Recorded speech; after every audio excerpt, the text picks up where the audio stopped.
Alors dans cette vidéo, on va avoir un petit retour d'expérience très intéressant sur un grand radiateur qui est froid et qui reste froid malgré la purge d'air du radiateur qui ici se fait en haut à droite. On est sur du chauffage collectif, sur du vieil immeuble. Sur le montage de ce radiateur, il y a une malfaçon. La malfaçon, c'est quoi? C'est que l'allée, au lieu d'être en haut du radiateur, il a été raccordé en bas du radiateur. Donc le retour, au lieu de se faire en bas du radiateur, se fait en haut du radiateur. De plus, les tuyaux qui servent à alimenter ce radiateur passe chez le voisin d'à côté et le voisin d'à côté n'est pas là. C'est-à-dire que on n'a pas accès à son appartement pour purger son radiateur car juste derrière ce mur-là, il y a le même radiateur que celui-là. Sauf que la colonne montante passe chez le voisin. Donc ici, la personne a du chauffage partout, sauf sur ce très grand radiateur qui est dans le salon. Donc, et je rajoute qu'il y a une quinzaine d'années, la personne a changé son robinet de radiateur par un robinet thermostatique. Car avant, il n'y avait pas de robinet thermostatique dans les vieux immeubles. Ce qui rajoute des problèmes importants dans les vieux immeubles. Et encore plus quand c'est du chauffage collectif. On va voir comment j'ai fait pour débloquer la situation, c'est-à-dire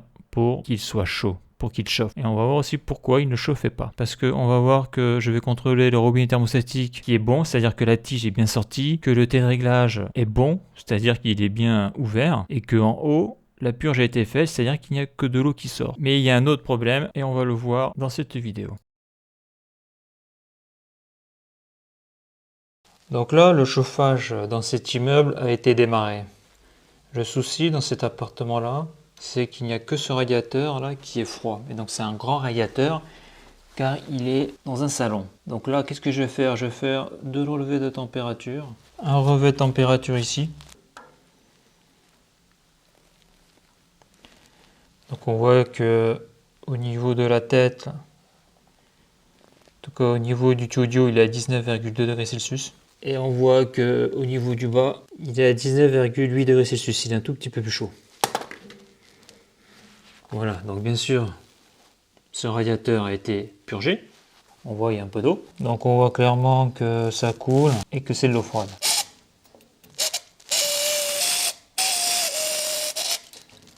Voilà, j'ai fermé. Donc pour ça, j'utilise des clés classiques pour les radiateurs. Donc quand c'est un radiateur froid comme ça, il y a deux choses à contrôler. C'est savoir si ici, là, c'est bien ouvert. Donc là, on voit qu'il est ouvert à fond. Il n'y a pas de souci. C'est ouvert à fond. Quand c'est fermé, la vis là elle est tout au fond. Donc ça c'est bon. Après il faut contrôler que ici là, la tige soit ressortie. C'est le cas ici. Et là on voit que je peux la pousser. Super. Donc on voit qu'elle rentre très bien, il n'y a pas de souci, ça c'est bon.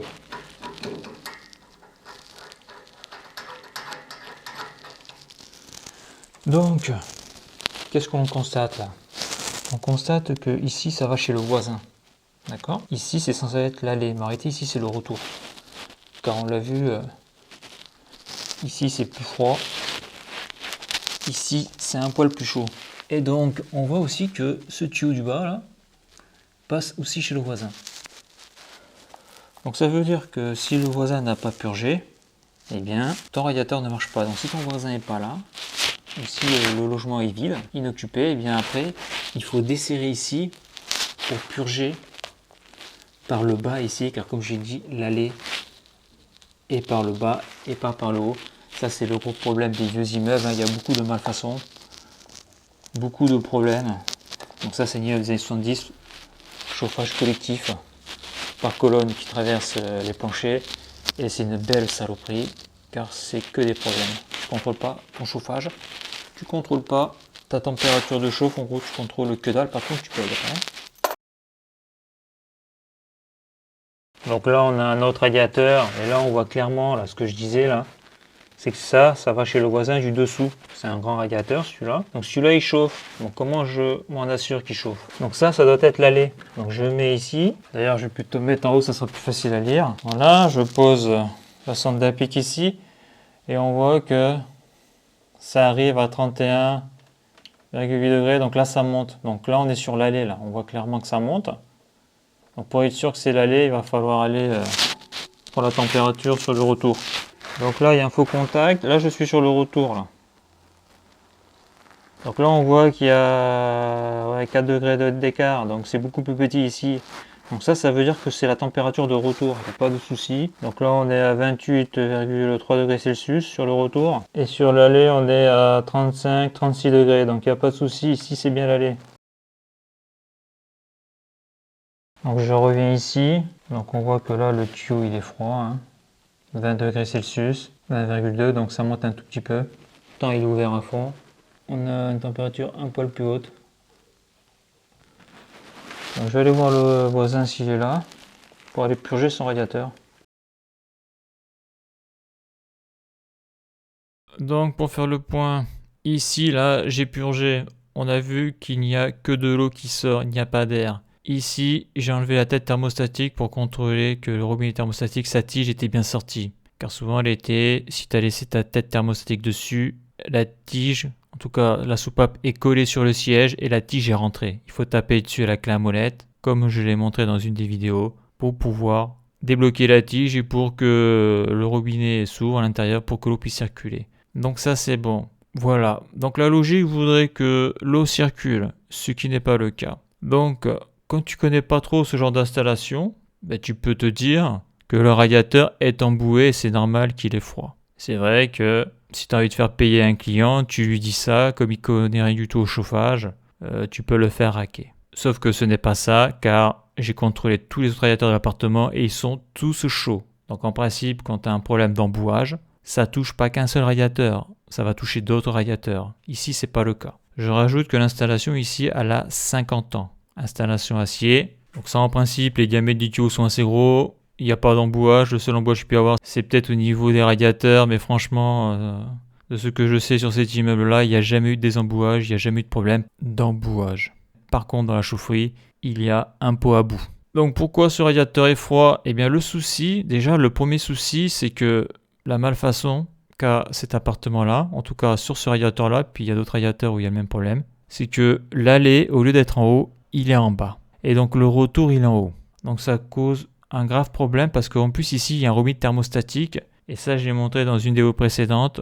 Dans un robinet thermostatique, il y a un sens du passage du fluide. On le verra plus tard. Il y a une flèche dessus. Donc ça veut dire que dans ce radiateur-là, quelque part, il y a une bulle d'air qui empêche le passage de l'eau de chauffage. Donc il y a deux solutions. La solution la plus soft, et j'ai envie de dire, il y a trois solutions.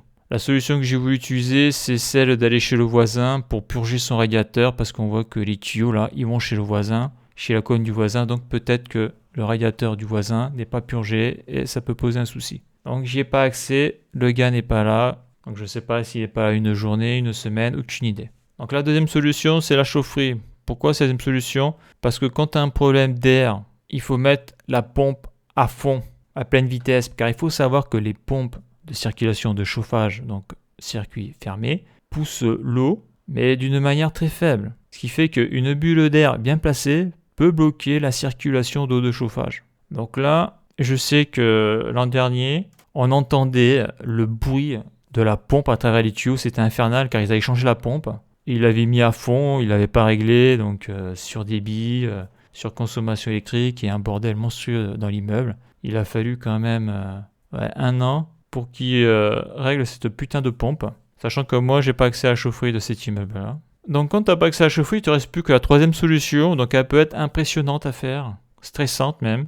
Il va falloir dévisser les raccords ici et ici pour purger l'air du radiateur. Le souci c'est que là le radiateur est quand même sous pression d'eau, donc de l'eau va gicler. Donc j'ai commencé par celui-là et on va voir qu'il n'y a que de l'eau qui sort, donc il n'y a pas d'air. Par contre, on va voir que ici, là, quand je vais l'ouvrir, on va entendre de l'air partir. Et très vite après, de l'eau va gicler. Donc je referme. Et après, au miracle, vu que j'ai chassé la bulle d'air qui empêchait le passage du fluide, de l'eau de chauffage, l'eau chaude va arriver par le bas. Là. Ici, c'est l'aller. Hein. Là, c'est le retour. C'est monté à l'envers. Donc on voit que quand tu montes un radiateur au niveau du tuyauterie dans le mauvais sens, eh bien, tu as de l'air qui va rester bloqué ici, là. Dans ce côté-là. Le souci, c'est qu'ici, il n'y a pas de purgeur d'air. Le purgeur, il est ici, le purgeur. Donc même si tu purges ici, peut-être que le radiateur n'est pas de niveau, je sais pas. Mais il y a un point haut ici et l'air reste bloqué. Donc ta seule solution, c'est de dévisser l'écrou jusqu'à ce que l'air dégage. Mais voilà, le souci, c'est que quand il n'y a plus d'air, c'est de l'eau qui sort. Donc il faut être rapide et surtout, il faut faire très attention si l'eau est noire. Ici, sur ce système-là, il y a plein de problèmes parce qu'en plus, cet été, ils ont purgé les canalisations, ils ont vidangé les canalisations car ils ont dû certainement changer des robinets thermostatiques, voire des radiateurs, mais en principe, si tu changes un radiateur, tu n'as pas besoin de vider les colonnes montantes, ce qui fait qu'à chaque fois, quand l'hiver arrive, c'est-à-dire quand la saison de chauffe recommence, c'est que des problèmes. Donc là, dans la suite de la vidéo, on va voir comment je le purge, ici, là, en dévissant l'écrou. Parce qu'il n'y a pas de purgeur, c'est la seule manière de chasser l'air du radiateur. Et donc, ce n'est pas du tout un problème de boue.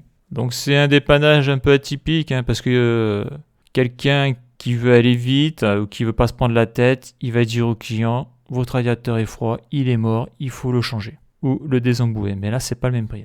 Là, ça m'a pris 10 secondes pour débloquer ce radiateur-là. C'est ce que l'on va voir maintenant dans la vidéo. Donc là, le voisin n'est pas là. Donc comme ici, c'est l'allée, il est en bas, je vais purger en dévissant cet écrou là. Parce que c'est pareil, le voisin n'est pas là. Donc j'ai laissé un mot sur sa porte, mais s'il est parti en vacances, t'as pas de chauffage pendant 1 semaine, 2 semaines, ce genre de choses. Donc je prends la clé à molette. Là, j'ai mis des protections au sol. Donc il faut aller dans l'autre sens. Vers le bas. Voilà, non, vers le haut. Donc on voit que ça coule. Il n'y a pas de souci.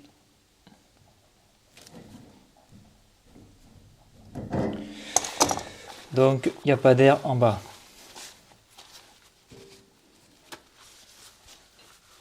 Ok, donc ça c'est fait. Car il aurait pu y avoir de l'air en bas, mais là on voit que c'est de l'eau qui sort. Je peux faire la même chose en haut. Pour être sûr à 100% qu'il n'y a pas un bouchon d'air. Donc là j'ai bien serré, mais j'y suis clairement là. Pour voir s'il n'y a pas une fuite. Après, si jamais il y a une fuite, il suffit de dévisser ici. Et de serrer ça à fond. Si jamais il y a un problème. Donc ça ici là, c'est bon. Ok, donc là on voit que ça c'est bon. On voit que ici j'avais de l'eau qui sortait. Voyons, je vais en mettre juste un petit coup tout doux.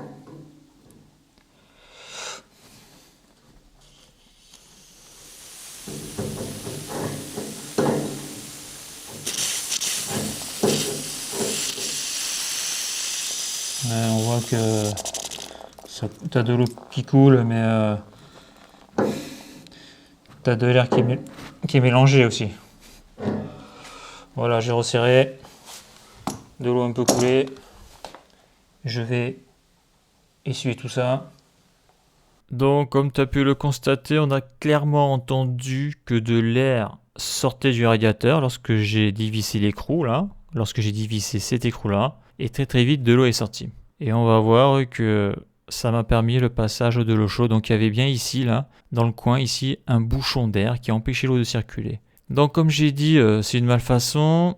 Le retour est en haut du radiateur et il y a une quinzaine d'années, la personne a enlevé son robinet classique à l'époque. Les robinets thermostatiques, ça n'existait pas. Et il a mis donc un robinet thermostatique. Le souci, c'est que le plombier qui a monté ça, il ne s'est pas posé de questions. Il a fait un échange standard, donc ça a été fait l'été, mais il n'a pas contrôlé que le robinet qu'il monte ici thermostatique soit bien monté sur l'allée. Là, il l'a monté sur le retour. Et en plus, ici, là, je zoome, ici, tu as un triangle. Et ça, c'est le sens de passage du fluide. Donc, l'eau doit passer comme ça. Mais là, actuellement, l'eau passe comme ça. Donc, probablement que c'est ça qui empêche à l'air de partir de manière naturelle. Et surtout, si un jour, tu as le robinet qui claque, là, qui fait clac, clac, clac, clac, clac. Donc ça, c'est quand la pression différentielle au niveau de la pompe est importante. Donc ça veut dire que le débit est assez élevé. Eh bien, vu que l'eau passe à contresens dans la tête,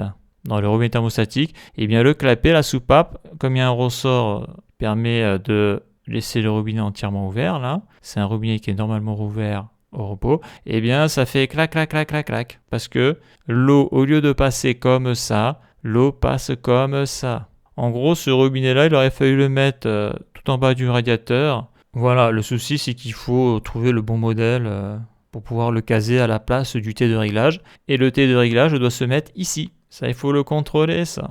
C'est vrai que quand tu achètes un appartement, la personne qui a acheté cet appartement-là, c'est pas posé de questions dans le sens où elle a fait confiance, hein, mais tu te rends compte qu'il ne faut pas faire confiance et qu'il faut tout contrôler. Car un vendeur, son but, c'est de vendre. Il va pas te dire que ton chauffage, c'est de la merde et que tu vas avoir que des problèmes l'hiver. Il va jamais te dire ça. Donc voilà pour ce petit complément d'information. Donc là, j'y suis. Pourquoi? Parce qu'il faut que je contrôle qu'il n'y ait pas de fuite. Bien sûr. C'est hyper important. Mais là, je resserrai, donc ça devrait être bon. Voilà, comme ça après tu touches, c'est tout sec. Donc on voit qu'il a déjà été desserré cet écrou. Et celui-là c'est la même chose, hein. C'est vraiment... Ah. Ça l'a débloqué, il est chaud, il commence à chauffer là. Donc il n'a pas fallu grand chose pour le...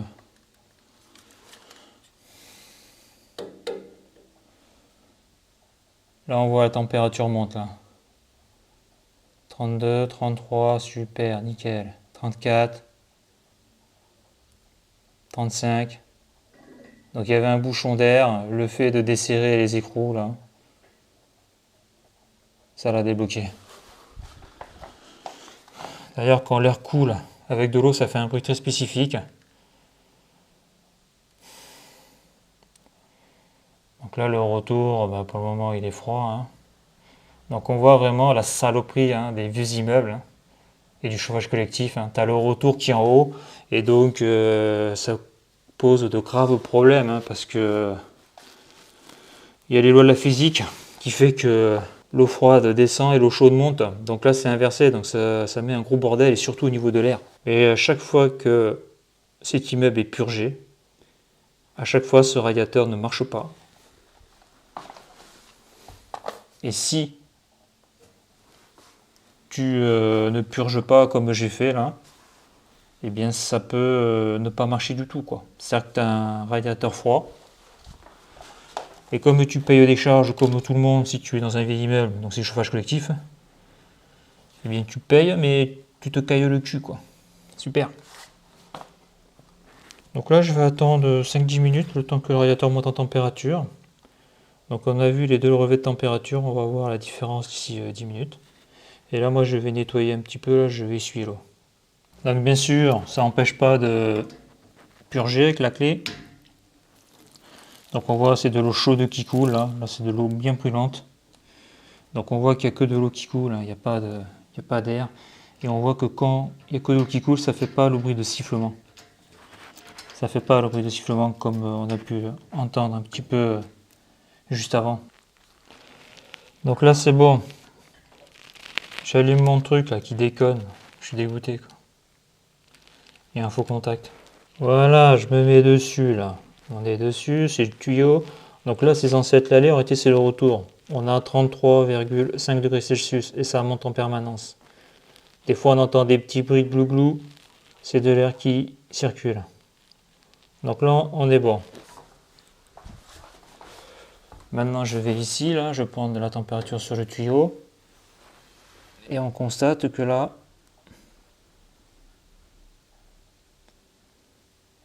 on monte, hein. On est à 40 degrés Celsius, même plus que ça. Parce que quand je pose le doigt dessus, je commence à me brûler là. Donc on est à plus de 40 degrés, parce que quand tu te brûles, c'est-à-dire lorsque tu ne peux pas laisser la main sur une partie métallique, c'est que voilà quoi, c'est très chaud. Donc là on est à plus de 41 degrés. Donc ça c'est bien l'aller, car la température est plus élevée ici que ici. Donc ça c'est le retour. Ça va chez le voisin, donc j'ai réussi à me dépatouiller en dévissant ici. Et en dévissant ici, ça a chassé l'air et puis voilà. Donc ça c'est bon à savoir, hein, parce que faut savoir qu'après il ne te reste plus qu'à aller en chaufferie mais tu n'as pas accès. pour augmenter la pression différentielle entre la sortie de la pompe et l'entrée de la pompe. Donc ça veut dire quoi? Ça veut dire qu'il faut augmenter le débit de la pompe pour que la pompe pousse le plus fort possible. Et pousse le plus fort possible pour qu'elle pousse l'air. Donc là, ce qui est bien, c'est que dans cet immeuble, ils ont réglé la pompe parce qu'avant, la pompe, le débit était tellement élevé que tu entendais le bruit de la pompe dans les tuyaux. Ce qui fait que pour les gens, surtout la nuit, hein, c'est infernal d'entendre le bruit de la pompe de la chaufferie qui se propage dans tout le bâtiment. Voilà, il aura fallu quand même plus d'1 an et demi quand même pour faire ça.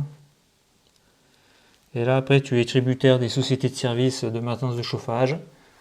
Suivant qui c'est qui le fait, la société, voire même la personne, eh bien, tu vas vers de graves problèmes. Alors, je rajoute un petit point sécurité.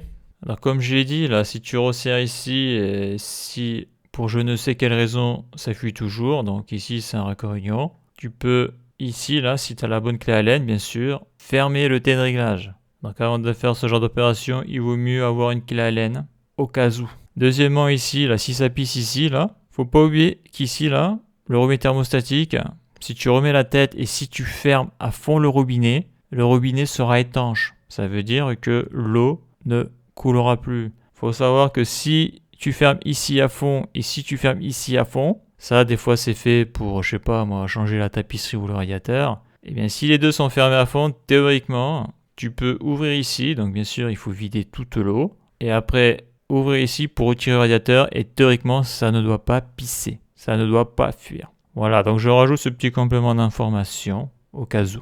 Donc voilà pour ce petit retour d'expérience de ce radiateur froid dans le chauffage collectif et à bientôt pour une prochaine vidéo.